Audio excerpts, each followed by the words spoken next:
Ce matin, on poursuit, on vous parle de la Société de transport de Saguenay. On est avec la conseillère en communication et relations avec le milieu.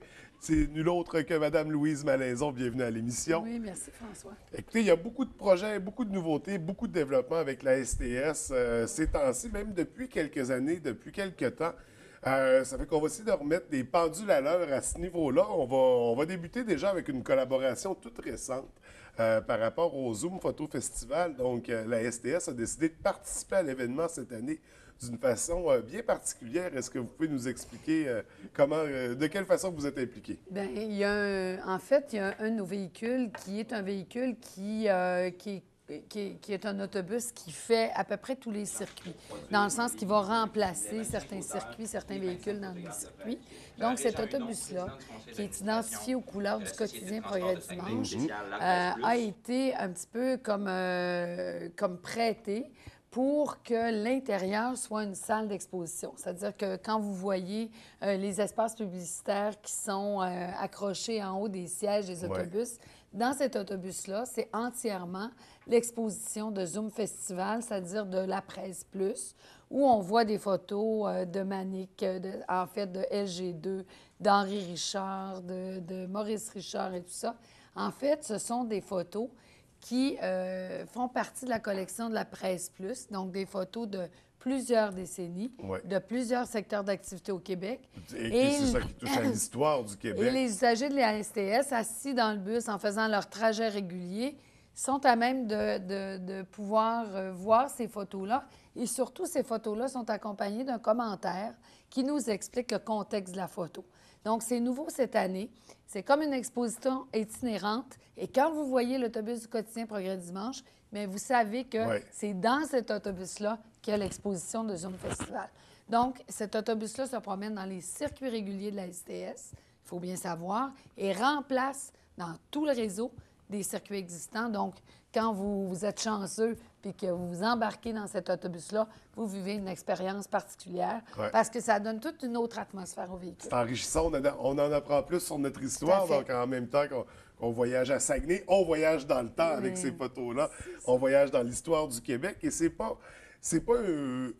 une première en soi avec Zoom Photo Festival, mais il y a déjà eu par le passé des événements particuliers dans les autobus. Je me souviens entre autres de groupes de musique qui faisaient de l'animation. Ça s'inscrit dans quoi, ça? Pourquoi la STS décide d'entreprendre ces projets-là? Bien, en fait, on a été interpellés par des organismes culturels dans le cadre d'un mouvement qu'on appelle la médiation culturelle, de rendre, en fait, de mettre dans un autre contexte que le contexte habituel des œuvres d'art, des artistes, au lieu que ce soit dans une salle de concert ou dans une salle d'exposition, on est dans un autre contexte où on rend la culture et les arts disponibles à une clientèle qui irait peut-être pas. Donc, effectivement, on a fait un extrait de la pièce Les Voisins avec le Théâtre Cri lors de la Journée mondiale du théâtre l'an dernier. Alors, il y a 40 comédiens qui sont embarqués dans les autobus pour jouer une scène de la pièce des voisins. Et là, les usagers se demandaient est-ce que c'est la réalité ou qu'est-ce qui se passe dans l'autobus? C'est un beau moment pour l'usager. C'est une belle expérience à vivre. Après ça, on a travaillé avec les écoles de musique, entre autres celle de l'Abbé, pour amener la musique dans les autobus. Donc, il y a même des gens qui ont amené un piano avec une batterie pour charger le piano électrique. Donc, et les usagers sont mis à chanter dans l'autobus. C'est vraiment particulier. Mais en fait, on cherche à rendre l'expérience du transport en commun surprenante, agréable. Et on veut aussi que la STS fasse partie de sa communauté puis tende la main à des expériences comme ça. Donc, c'est vraiment c'est unique, je pense. J'ai jamais entendu parler de ça ailleurs. Bien, on s'inspire un petit peu. On voyait, entre autres, dans un métro allemand, un orchestre symphonique jouer quelque chose d'extraordinaire pour les usagers. On s'inspire un peu de ce qui se fait à notre mesure, puis surtout avec notre couleur locale. Donc, de très beaux projets culturels qu'on peut retrouver dans les autobus. Au niveau des autres nouveautés, je sais qu'il y a une collaboration qui se travaille avec le CADUS pour intégrer tout le parcours de la STS sur montrajet.ca, pardon. C'est quoi exactement cette collaboration-là? Bon, en fait, c'est que depuis... D'abord, le CADUS, c'est un centre de gestion des déplacements. Donc, c'est Ça a été créé avec la collaboration de la STS, mais aussi des grands achats, en fait, des grands lieux d'achalandage de la STS, comme les hôpitaux, les 2 hôpitaux. En fait, le C3S de Chicoutimi, C3S de Jonquière. Il y a aussi les 2 cégeps, Jonquière et Chicoutimi, l'université. Et j'en passe. Donc, ces gens-là se sont regroupés pour essayer de voir comment on pourrait favoriser des transports plus durables. Donc, ça faisait partie d'une demande des gens d'avoir une plateforme pour le covoiturage, mais aussi pour le transport actif, c'est-à-dire pistes cyclables, sentiers pédestres, etc., et de pouvoir mixer ça. L'autre aspect qu'on voulait ajouter à ça, c'est le transport en commun. Il n'est pas dit que quelqu'un qui prend son vélo pour venir travailler à la baie, puis je connais quelqu'un qui le fait, là, de Jonquière à la baie, le soir, en revenant, ne pourrait pas embarquer son vélo sur nos vélobus, sur les supports à vélo, puis s'en revenir à Jonquière au terminus avec le bus. Parce que c'est quand même une bonne ride, aller-retour. Oui, puis c'est le changement de température aussi, ces gens-là qui voyagent en vélo. C'est le soir, s'il pleut, mais c'est plus la même chose. Donc, on a voulu regrouper tous les modes de transport dans une seule plateforme. Pour l'instant, c'est une plateforme de covoiturage. C'est une plateforme où on intègre le transport actif. Et nous, de notre côté, lorsque notre site Internet va être en reconstruction, on veut qu'il y ait un lien très étroit avec cette plateforme-là pour inclure les trajets d'autobus et de transport en commun pour que les gens puissent faire un mix. Parce qu'aujourd'hui, actuellement, l'élan pour le transport en commun est toujours lié au transport actif, au vélo, à la marche et aussi au covoiturage, parce qu'on est dans une région où on a un très grand territoire. Parfois, de covoiturer, c'est aussi bien, mais il y a des fois qu'il y a des limites à ça. Par exemple, François, si toi, tu as le même horaire pour t'en venir, mais pas le même horaire pour t'en retourner le soir que ta collègue, bien là, disons qu'il faut mixer avec d'autres choses. Donc, c'est ça le but. Et je vous dirais que d'ici 12 mois, dans la plateforme montrajet.ca, on devrait avoir le lien qui fait toutes les possibilités pour les clients pour voir quelles options ils ont le matin pour partir de chez eux et le soir pour revenir. Et toujours en lien un peu avec ce principe-là, je sais que la STS travaillait pour éventuellement avoir une application mobile pour pouvoir avoir le trajet des autobus, mais même faire le suivi, savoir où est-ce qu'il est rendu l'autobus, dans combien de minutes il va être à mon arrêt, finalement. Oui. Est-ce que ça avance bien, ce projet-là? Ça avance. Maintenant, la technologie avance aussi beaucoup. On avait travaillé avec un groupe qui identifiait certains fournisseurs qui pourraient travailler avec nous là-dessus parce qu'on travaille avec plusieurs sociétés de transport là-dedans. On travaille avec Lévis, Trois-Rivières et Sherbrooke parce qu'une petite société comme la nôtre ne pourrait pas s'offrir ces outils-là si on était tout seul. Donc, on travaille avec un groupe et il y avait des gens d'identifier, puis la technologie change vite. Et là, on est en train de se rendre compte que c'est peut-être plus accessible d'une autre façon, entre autres avec les liens Google Maps, etc. Donc, on a refait nos devoirs. On regarde d'autres solutions qui seraient peut-être moins coûteuses, plus accessibles et plus rapides d'installation. Alors, c'est pour ça que le site Internet, actuellement, on est très conscient qu'il est un petit peu dépassé. C'est la priorité dans les outils. Tout à fait. Le site Internet et une application mobile qui serait déclinée d'un calculateur de trajet. Comme tu le disais, les gens sont dehors, ils sont avec leur téléphone cellulaire. On a le Wi-Fi dans les terminus maintenant. Alors, l'usager sera à même de savoir quand son bus arrive, où est-ce qu'il est rendu en temps réel avec ces applications-là. Donc, on travaille là-dessus et là encore, c'est un horizon de 12 mois. Donc, un nouveau service, un nouvel outil qui va voir le jour éventuellement, mais d'abord le site Internet. Et dans ces nouveaux services-là, on a mentionné, ça fait pas tout à fait un an ou presque, qu'il y a le Wi-Fi dans les terminus de Saguenay. Est-ce qu'éventuellement, il y aura Wi-Fi sur des parcours aussi?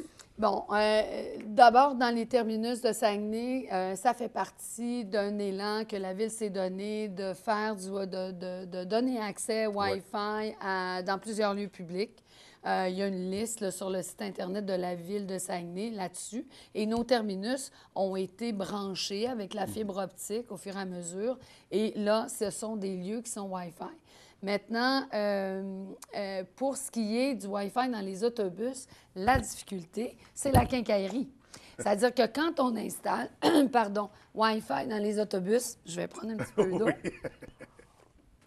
Wi-Fi dans les autobus, c'est que ça prend de la quincaillerie pour assurer ce lien-là. Et quand on fait, par exemple, le trajet interurbain de la baie à Chicoutimi avec le 5 ou le 6, Ouais. parfois, le véhicule en question tombe panne, il faut le remplacer. Et si on a annoncé que le trajet du 5 ou du 6 était Wi-Fi, il faut absolument que le véhicule qui remplace ait la quincaillerie Wi-Fi pour assurer le lien. Donc, c'est complexe à amener dans les autobus, Oui. on s'en doute bien, Oui. avec le volet déplacement. D'autre part, bien, on sait que nos outils personnels de téléphonie, etc., évoluent aussi Ouais. et que possiblement, dans quelques années, le Wi-Fi sera intégré à nos outils, peut-être plus largement, moins complexe. Alors là, on se dit, est-ce que ça vaut la peine d'investir? Je crois que c'était 6 000 par véhicule juste pour la quincaillerie et même pas pour le lien. OK. Donc, on se dit, on est peut-être mieux d'y aller vers une Ouais. application mobile que vers le Wi-Fi dans les autobus. Donc, c'est des dépenses qui peuvent être majeures et on sait qu'il y a des coupures avec Ville de Saguenay. Tous les services ECOP, il faut réduire de 5 La Société de transport du Saguenay en fait partie aussi. Donc, quel impact ça va avoir sur la Société de transport? Bien, d'abord, depuis plusieurs mois, on travaille à un nouveau plan de transport où on avait réévalué en partie le réseau, entre autres du côté de Jonquière, secteur Arvida. C'est pas une cachette, là, c'est sorti dans les médias et tout ça. Donc, on avait regardé beaucoup ce secteur-là. Et aussi, on a regardé une problématique de difficulté de correspondance, c'est-à-dire que, comme vous savez, nos autobus correspondent tous dans un terminus, comme ici à la baie, ou à Jonquière, ou à Chicoutimi, et ce sont des correspondances en boucle. Donc, si on manque la correspondance à E30, on en a pour une demi-heure à attendre la prochaine. Donc, on avait des difficultés de correspondance dans les trajets 2 et 3. Qui font les interurbains entre Chicoutimi et Jonquière. Les circuits étaient tendus. Il y avait beaucoup de perturbations dans ces deux circuits-là. Ouais. Et souvent, les usagers arrivent, l'autobus de leur correspondance pour les quartiers est parti. Et puis là, ils ont à attendre 30 minutes. On n'est pas sans savoir que c'est très irritant pour un usager. Alors, on a regardé ça comme il faut et on a établi un plan de transport qui prévoyait des aménagements. En marge de ça, ou parallèlement à ça, on a aussi à préparer un budget qui prenait compte de ces aménagements-là. Dernièrement, évidemment que, comme tous les services municipaux, on a été sollicités pour regarder le budget Ouais. et voir si on pourrait appliquer des coupures de 5 Donc, nous, notre défi actuellement, et le CA se penche aujourd'hui là-dessus, il y a une séance publique du conseil d'administration aujourd'hui, et le conseil d'administration se penche là-dessus pour essayer de pouvoir appliquer les solutions qui avaient été étudiées avec le plan de transport, mais aussi de rencontrer un petit peu la commande qui vient bien sûr de la municipalité, mais qui vient aussi de toute la révision des programmes qui se fait dans les instances gouvernementales à Québec. Vous savez que la STS est subventionnée à plus d'un tiers % par le ministère des Transports du Québec. Là aussi, il y a des revisions de programmes. Il y a une belle intention de maintenir le soutien au transport en commun, mais on doit prendre compte de ça et voir à ce que l'usager ne paie pas la note, dans le sens qu'il puisse avoir un service de transport en commun de qualité, fiable, sécuritaire, et qu'on puisse aussi travailler avec des indicateurs de performance qui seraient meilleurs. Bien sûr qu'on doit s'améliorer, mais il faut aussi penser qu'on est un service public où il y a des secteurs qui n'ont peut-être pas un achalandage énorme, mais on a aussi un mandat d'inclusion et souvent le transport pour aller faire des loisirs, pour inclure des gens qui sont un petit peu marginaux Oui, de la société. le transport adapté. Oui, le transport adapté, entre autres, et tout ça, on se doit de rencontrer ce mandat-là, cette mission-là, et c'est le défi du CA aujourd'hui, de voir comment on va travailler dans cette contrainte-là. Donc, il y aura des décisions qui seront prises Tout à aujourd'hui fait, même. oui. On apprenait justement dans les médias la semaine dernière qu'il risquait d'y avoir une hausse de tarifs. Donc, c'est aujourd'hui que ça va se décider, j'imagine. Oui, bien en fait, ça fait depuis, je crois que c'est 2008, si je me trompe, depuis 2008 qu'il n'y aurait pas eu de Ah, hausse OK. de tarifs à la STS, ce qui est très long. On voit dans les autres sociétés qu'il y a des hausses de tarifs régulièrement. Nous, on n'a pas eu ces hausses-là. Puis c'est peut-être ça qui fait qu'aujourd'hui, on est un petit peu sur la défensive par rapport à ça. Maintenant, c'est sûr qu'on regarde pour avoir une hausse de tarifs qui soit raisonnable, Ouais. mais aussi que les gens en aient pour leur argent. Et il y a aussi le fait, puis je voudrais le souligner, c'est que nous, comme société de transport, on a des responsabilités, on a une mission, on a un mandat à offrir à la population, puis à toute la population du territoire. Mais quand on a un service de transport en commun dans une ville, on se doit aussi, comme population, d'encourager ce service-là. On a j'écoutais votre invité tout à l'heure, la responsabilité sociale qu'on a par rapport à des produits polluants, etc.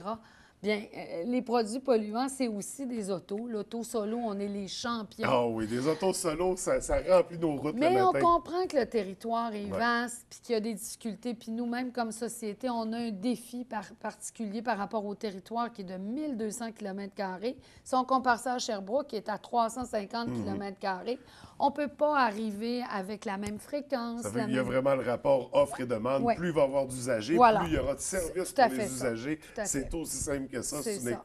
une Alors, équation. il faut lancer le message parce que les gens ont des droits, mais ont aussi des responsabilités. Absolument. Et on va y aller en terminant. Il y aurait plein d'autres sujets, plein de nouveautés. Qu'est-ce qu'il y a à surveiller là, prochainement? Des événements, des nouveautés, des nouveaux services? Qu'est-ce qu'il y a à surveiller? Bien, c'est sûr que l'élaboration du budget, le plan de transport, les défis au niveau de la correspondance des interurbains, au niveau des heures de service de fin de semaine, qui nous est beaucoup souligné. On est beaucoup sensibilisé à ça. Les usagers reviennent beaucoup à ça. Et le grand défi aussi du transport adapté, vous l'avez dit, François, il y a évidemment un vieillissement de la population. On ne peut pas accepter tout le monde qui serait admissible au transport en commun, c'est-à-dire on ne peut pas servir tout le monde. On ne peut pas discriminer les gens qui y ont droit, mais il va y avoir un défi par rapport à ça aussi. Et je pense que la façon d'y aller, ce sera de plus en plus de rendre nos services accessibles. Quand on parle d'accessibilité universelle pour les gens à mobilité réduite, bien, c'est de rendre nos autobus accessibles. Il y a déjà des afficheurs électroniques dans les autobus. On peut voir les arrêts à venir. Il y a déjà des annonceurs vocaux qui nous disent où on est rendu. Et ça, c'est pour les gens qui n'entendent pas, qui ne voient pas ou qui voient mal. Puis nos autobus, nos véhicules se doivent d'être accessibles au niveau de la largeur des portes, de la hauteur pour accéder. Donc, on bonifie les services, on bonifie l'accessibilité. Puis, bien sûr qu'il y a un défi au niveau de la sécurité. Vous n'êtes pas sans savoir qu'on a eu deux accidents rapprochés le mois dernier. Donc, on veut faire de la sensibilisation au niveau de la sécurité de nos usagers. C'est une priorité. Il y aura encore plein de dossiers, plein de trucs à couvrir. Il va falloir se revoir bientôt. On n'aura pas Ça va le me choix. faire plaisir. Écoutez, merci beaucoup d'avoir pris le temps de venir nous rencontrer. On vous souhaite une bonne rencontre aujourd'hui. Je pense que c'est une grosse journée pour vous. Ouais. Donc, on va vous libérer. On ne vous dérangera pas plus longtemps. Bien, puis en passant, j'aimerais saluer M. Jean-Eudes Simard, qui a été notre président pendant plusieurs années, qui est un homme qui a beaucoup travaillé au développement du transport en commun, puis qui a toujours eu une très grande sensibilité pour son territoire, qui était l'arrondissement Labbé. Oui. Donc, on salue M. Simard. Merci beaucoup. Je vous souhaite une belle journée. Merci à vous.